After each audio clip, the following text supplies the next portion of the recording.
È una cosa gravissima quella che è avvenuto per un'opera tra le più care d'Italia. Il solo sospetto che vengano utilizzati materiali non adeguati, non a norma CE, è gravissimo.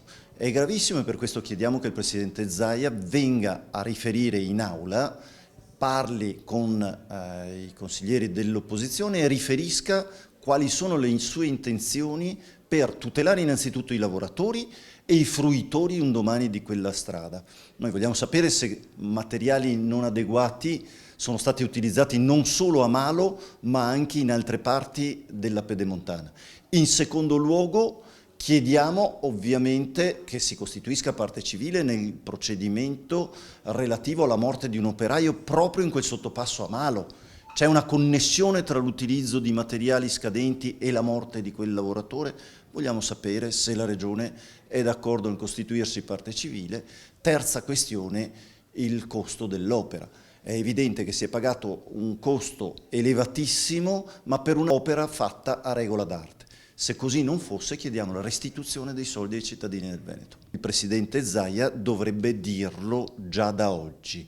Se le cose non sono state fatte a regola d'arte, chiederemo indietro fino all'ultimo euro. Pagherete caro e pagherete tutto. Non ha detto una parola. Anzitutto una misura di breve periodo, cioè quella di andare a verificare la regolarità e appunto che non vi siano frodi anche per quanto riguarda tutti gli altri spazi e sezioni dei lavori in corso per la costruzione della Pedemontana Veneta. Questo a tutela dei lavoratori.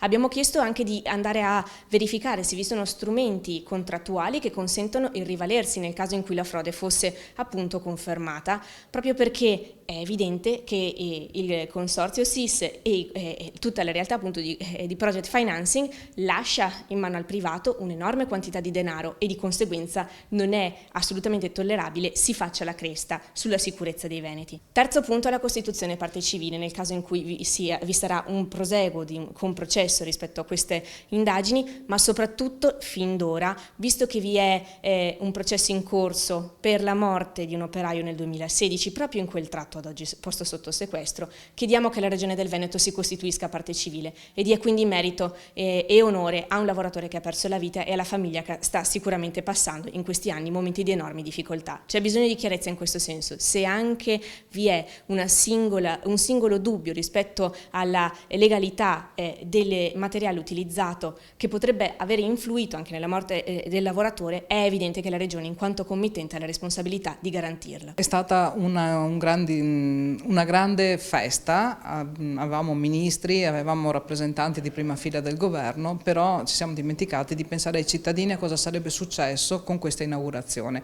Si sono trovati un aumento incredibile del traffico, perché ricordiamo sono solo 6 chilometri, anche solo per la curiosità di chi voleva transitarla, un pezzo di nuova autostrada, e non hanno pensato alle opere complementari, non hanno pensato al collegamento che era fondamentale con la A4, che era il motivo per cui nasceva questa nuova autostrada.